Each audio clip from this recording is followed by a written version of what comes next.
seja bem-vindo mais uma vez ao nosso canal Aprenda Isso Hoje. Eu sou a Fernanda Mendonça e estou aqui com você, colega professor, professora, para a gente falar mais um pouquinho de CNV, Comunicação Não Violenta, só que aplicada na nossa querida sala de aula.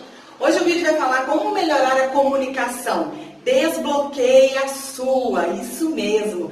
Às vezes começa do professor essa necessidade de conhecer as formas de ter uma comunicação eficaz. E aí, só depois que o professor já tiver dominado tudo isso, ele aplica isso na sala de aula. Então, nós vamos ver aqui quatro coisas que bloqueiam muito a nossa comunicação. Claro que isso pode ser aplicado em qualquer área da vida, né? Mas nós estamos aqui para falar de sala de aula. Nossos exemplos são sala de aula, nosso resultado será colhido na sala de aula. Fique comigo, então, até o final desse vídeo.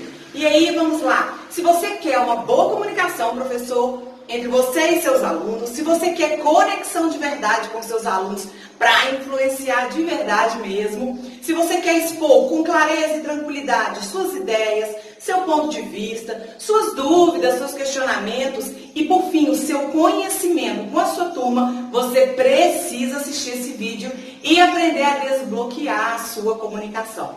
Esse vídeo é para você. Vamos lá então, CNV na sala de aula, o que é isso? A comunicação não violenta reúne técnicas e ferramentas eficazes, eficientes para melhorar uma comunicação, deixando ela livre de ruídos, com um fluxo tranquilo, bacana, sem que a gente se sinta frustrado porque não conseguiu ser ouvido adequadamente, ok?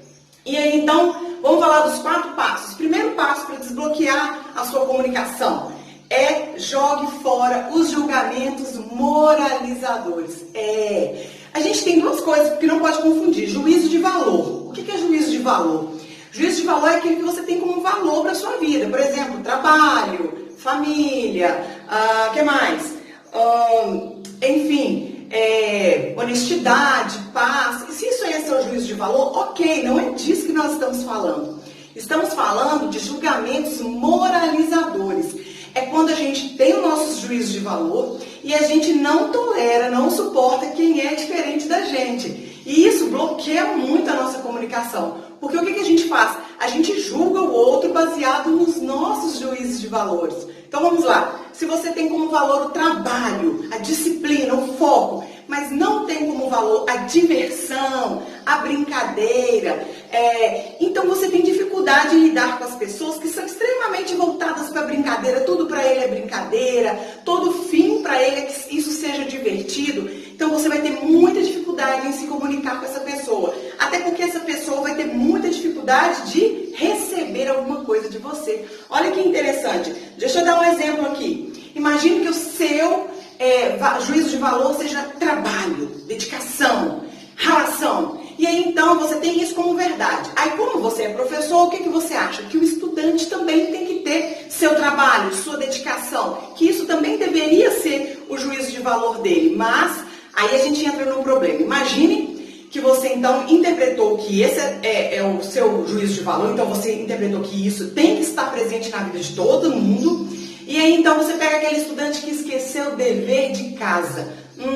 Nesse caso, o juízo de valor, que é o trabalho, na hora da gente observar o dever de casa, o que o professor pensa? É o trabalho do aluno, ele deveria ter feito, deveria ser um valor para ele. Se isso for muito forte para você e você se limitar a só se prender nessa crença sua, vai ser difícil você conseguir falar com um aluno que, por exemplo, esqueceu o dever de casa. E aí você já vai julgar, esse aluno é um preguiçoso, esse aluno não está levando a sério os estudos, e de repente pode acontecer de realmente ele não ter levado a sério o dever de casa, ou pode ter acontecido uma fatalidade, um acidente que raramente acontece, mas pode acontecer. Realmente o cachorro fez xixi no dever, a irmãzinha mais nova rabiscou o dever, pode acontecer algo assim. Mas então, para a gente ter uma comunicação limpa com o nosso aluno, a gente tem que estar receptivo para ouvir. Então a gente tem que se desarmar daquele nosso juízo de valor. Deixa eu dar um outro exemplo muito comum também. O ser humano competitivo, imagina então que você tem um aluno competitivo demais, o negócio dele é ganhar, custe o que custar. Aí você resolve fazer uma brincadeira na sua aula e você divide a turma em 2 equipes. E aí o que vai acontecer? Aquele aluno muito competitivo, ele quer ganhar. Só que aí você coloca esse menino numa equipe que é extremamente cooperativa. Isso mesmo, não tem como valor a competição, mas sim a colaboração. Pronto, você já tem um problema para resolver. Sabe por quê? O aluno competitivo vai dizer que a equipe dele é uma equipe de perdedores, porque eles não carregam o valor da competição com eles. E já aqueles alunos que são muito cooperativos vão olhar para esse colega competitivo e vão dizer: que cara chato, esse cara aí, hein? Só quer ganhar, passa por cima de todo mundo. Ou então, ele nem se preocupa com a nossa opinião, ele é muito mandão, só quer impor o jeito dele. Isso é um conflito, né? Então a gente precisa compreender esses juízos de valor, se conhecer, para a gente saber de uma forma eficaz como a gente vai conversar com o outro, porque o outro pode não ter o mesmo juízo de valor que você tem, ok? Outro exemplo que eu vou dar rapidinho ainda dentro desse tema: classificar e julgar uma pessoa gera violência. É fato, está presente essa ideia na CNV. Aí vamos ver um exemplo disso aplicado mesmo? Imagina você que pegou aquela turma de um outro professor, que já trabalhou com aquela turma no passado. Aí esse outro professor já fala para você: olha, tem um aluno, Joãozinho, é terrível. Pronto. O cara já passou para você uma classificação. Ele classificou aquele aluno como um aluno difícil, um aluno bagunceiro, desordeiro e tal. E aí você pega aquele rótulo e já ficou na sua cabeça: será que é verdade o que aquele colega falou? E aí liga dentro de você um radar para poder descobrir rapidamente se aquele aluno tal do Joãozinho é realmente o que aquele colega disse. E aí você vai ficar atento às mínimas falhas do Joãozinho. Então, por causa do rótulo que foi dado anteriormente, o Joãozinho não tem a menor chance com você, porque você já decidiu que ele é culpado de todos os crimes. Então, apareceu um suco derramado no chão? Foi o Joãozinho. Alguém rasgou o cartaz que estava na parede? Joãozinho, foi você? E aí, então, você começa a perseguir sem perceber aquele menino, aquela criança, sem parar. Você não dá chance dela mudar o comportamento dela. Você já rotulou o comportamento, já rotulou a pessoa. Assim pode acontecer com um aluno, pode acontecer com outro colega de trabalho, pode acontecer com a família de um aluno. Aquela família é tal coisa. Quando você rotula, é muito perigoso, porque você já classificou, você já condenou, você já deixou aquela família impossibilitada de melhorar. E você já não espera nada de bom dali. E aquilo gera muita raiva em você e frustração, porque você acha que aquilo ali está impedindo o seu trabalho de fluir. Aí você já fica: tomara que o Joãozinho falte de aula hoje. Não, né? Não é por aí. Você nunca vai conseguir se conectar com o Joãozinho enquanto você falar assim com ele, tratá-lo dessa forma, só fala o nome do menino na sala de aula, não haverá conexão. Você não vai atingir esse menino, você não vai conseguir mudar em nada a vida dele. Fica então a dica aí: nada de rotular, nem classificar uma pessoa de uma única forma. Segundo exemplo, ou segundo passo de desbloqueio da sua comunicação: competição entre pessoas diferentes, comparação entre pessoas diferentes. Comparar é terrível. Como assim? Deixa eu explicar para você. Imagina que eu pergunto para você assim: olha, o que você prefere? Filé com fritas ou carro amarelo? Aí você vai dizer: Fernanda, não dá para comparar, são duas coisas de categorias diferentes. Isso, são coisas de categorias diferentes. E pessoas são coisas de categorias diferentes. Por isso a gente não pode comparar. Se a gente vira para uma turma, quem já passou por isso, eu já disse isso, né? Turma A, vocês me decepcionaram o resultado da prova. Já a turma B foi um sucesso, foi uma gracinha, estudada, dedicada, a média foi altíssima.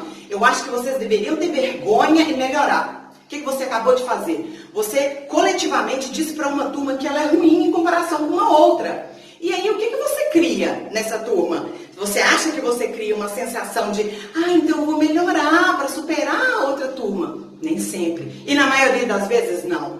Comparação não gera aprimoramento de comportamento, melhora de comportamento, não gera nada disso. Já temos estudos nessa área. Daí, a comunicação não violenta nos ensina: não compare A com B. Você pode comparar apenas A com A mesmo. E um exemplo para eu te dar é: se uma turma virasse para você e dissesse assim: olha, professora, eu acho que você deveria ser como o professor fulano. porque a aula dele é dinâmica, é divertida, é interessante. A gente fica assim, ó, fixado na aula dele, os recursos didáticos que ele usa. Aí eu acho que você poderia mudar um pouco sua aula, né? O que essa pessoa, essa turma estaria lhe dizendo? Ah, eu estou comparando você com o outro professor e o outro é melhor. E aí, então, o que você sentiria nessa hora? Uma raiva, uma frustração, uma raiva até daquele professor, né, com o qual você foi comparado.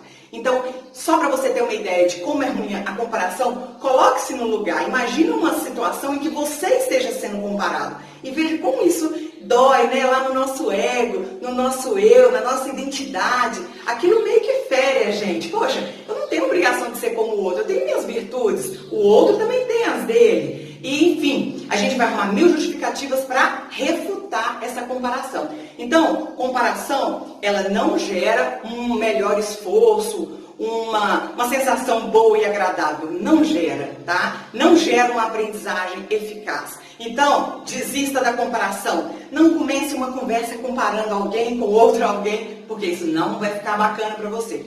Então, o terceiro passo para desbloqueio da sua comunicação, deixá-la limpa, livre e bacana.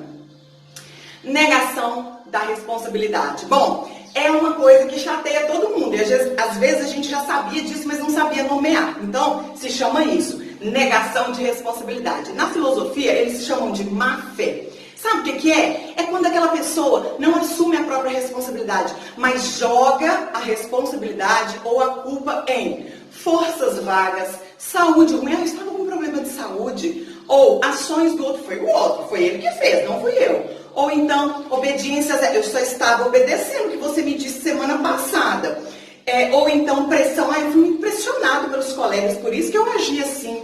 Ou coisa da idade, isso é porque eu sou adolescente, é coisa da minha idade. Ou então, impulsos incontroláveis.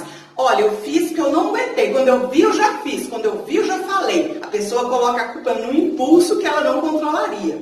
E, por fim, aquelas piores, né? Fala, isso é o destino, isso aí já tinha que acontecer mesmo e pronto. Essas pessoas, elas não geram, as pessoas que usam isso, a negação da responsabilidade, elas não geram uma comunicação boa. Porque isso bloqueia. Poxa, como é que eu vou conversar com uma pessoa que ela nem assume o fato, né, que ela fez? Então, lá vai a minha dica, que é como eu faço. Ensine.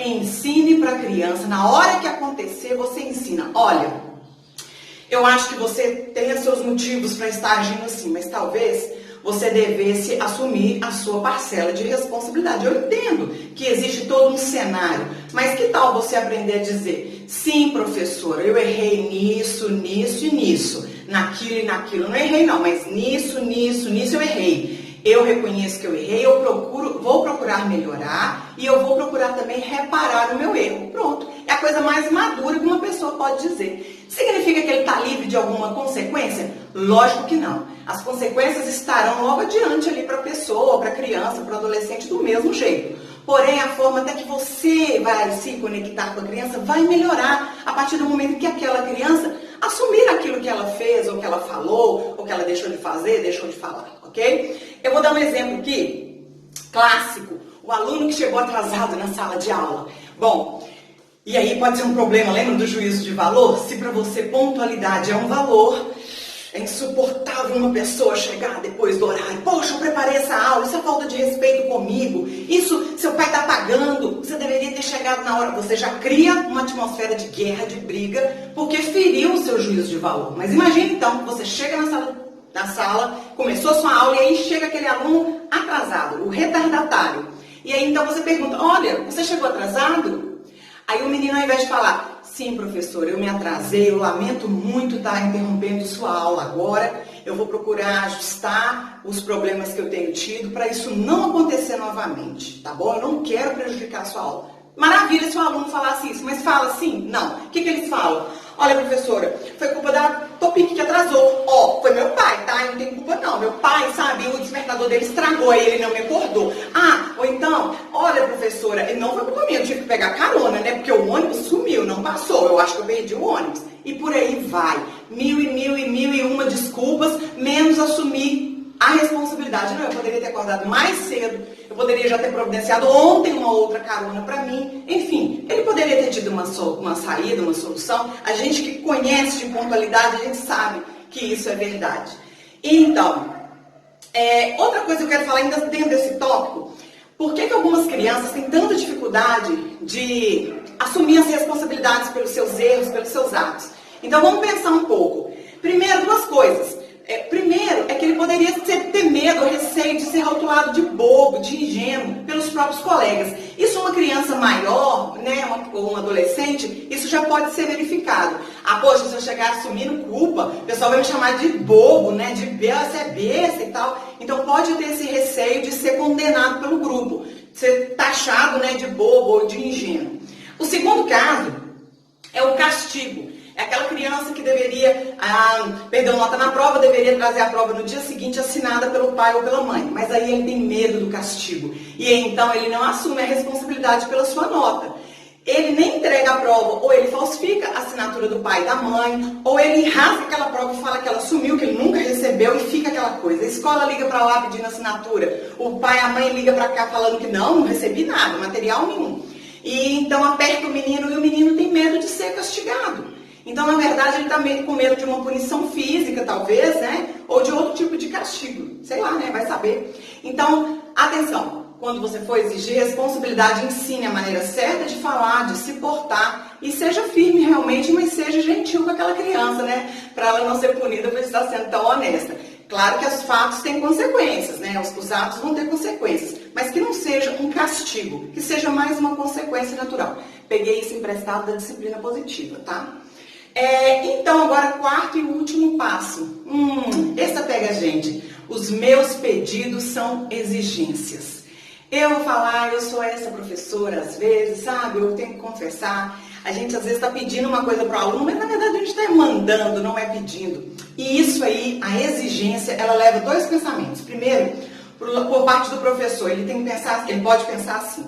Fernanda, mas veja bem, eu sou professor, eu sou autoridade, eu sou adulto, tem uma hierarquia na sala de aula, eu mando e eles obedecem? Ok, esse é um ponto de vista do professor. Mas tem um outro lado, o ponto de vista do aluno, o que ele pensa? Vamos ver, ele pode pensar pelo menos de 3 formas. A primeira forma é, tá bom, você quer que eu te obedeça? Beleza, pode falar que eu obedeço. Pronto, o menino tranquilo, tá nem aí pra isso e segue as suas instruções. A maior parte da turma, eu acredito que vai fazer isso mesmo. Mas aí a gente tem aquela outra parte, que pode pensar de uma terceira forma. Não dá certo. Eu não quero dar o poder para esse professor mandar e desmandar em mim. Isso não é justo. Ele está querendo o quê? Que eu não tenha opinião, que eu não tenha vontade própria? O que você gerou então nesse outro grupo? Disputa de poder. E às vezes o professor nem se dá conta disso. Que ele também está disputando o poder com aquela turma. E aí então começa uma guerra.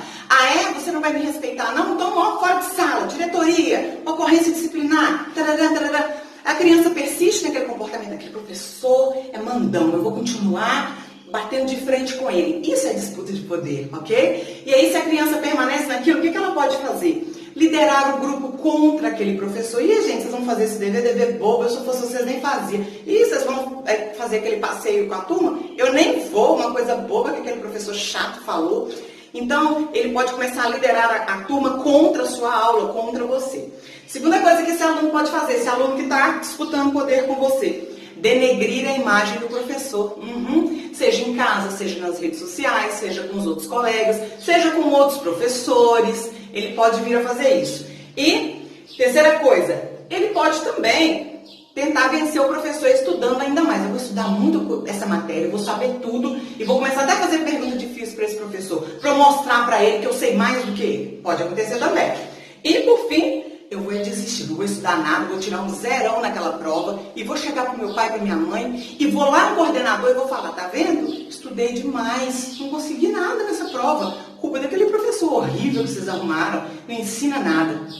Então, a disputa de poder, ela é o seguinte, se você tem um perfil comportamental chamado de controlador, você vai muito nessa linha de poder. Eu mando, o aluno obedece. Eu estou pedindo na minha comunicação não violenta, mas na verdade eu estou mandando. E se ele não fizer, ele vai ver. Eu vou pegar, eu vou tirar os pontos de conceito dele todo, eu vou levar o nome dele para o conselho de classe, eu vou arrebentar com esse aluno na hora da prova, enfim. Aí você já passa até por um espírito de vingança depois com esse aluno, né? E aí você tem então essa consequência ruim, que você bloqueou completamente a sua relação com a turma, seu diálogo, sua comunicação com aquela turma e principalmente com aqueles alunos que são também interessados em ter o poder em suas mãos, também controladores, né? Semelhantes a você. Então, você tem duas opções. Ou você aceita que quando você fizer um pedido a pessoa possa dizer não para você, se isso for possível, ou seja mais esperto. O que você pode fazer também? Você trabalha com as regras da escola, as regras da família. Pensa a família, dá um trabalho pedindo à família quais são as regras que seu filho tem que cumprir. Dá lá um negócio para marcar xizinho, dá várias opções e traz de casa e junta isso tudo. Gente, então olha, vou estudar gráfico, né? As famílias então decidiram essa e essa regra. Ok, você usou as regras da família da criança, você usou as regras da escola e por fim, para gerenciar melhor a sua aula, faça a turma, no início do ano, criar as regras da sala de aula. Como, Fernanda, eles não vão chegar? Vai chegar, use estratégia. Use aí uma estratégia de teatrinho, use uma estratégia de imagens prontas lá que você lança. Um menino jogando lixo no chão, o outro vai, escorrega na casca de banana e cai. Aí você mostra o problema e fala, e aí, gente, na nossa sala, para isso não acontecer, vocês acham legal isso acontecer? Acha? Enfim, cria a sua estratégia, mas no início do ano, faça a criança ou adolescente criar com a mão dele, com a letrinha dele, as regras do jogo. E aí então você vai estar, livre. Porque não foi você não mandou ninguém fazer nada disso, você nem obrigou essas crianças a fazer. Foram elas, foi o pai e a mãe, foi a escola. Então, você não está com o poder nas suas mãos. Você está simplesmente aplicando as regras que ela mesma criou. Quem está com o poder nas mãos? A própria criança, ok? Gente, fica aqui a dica então. Desbloqueie a comunicação. Com essas 4 coisas eliminadas, sua comunicação vai ficar mais fácil, menos violenta, mais eficaz com seus alunos. Beijo, até o próximo vídeo. Tchau, tchau.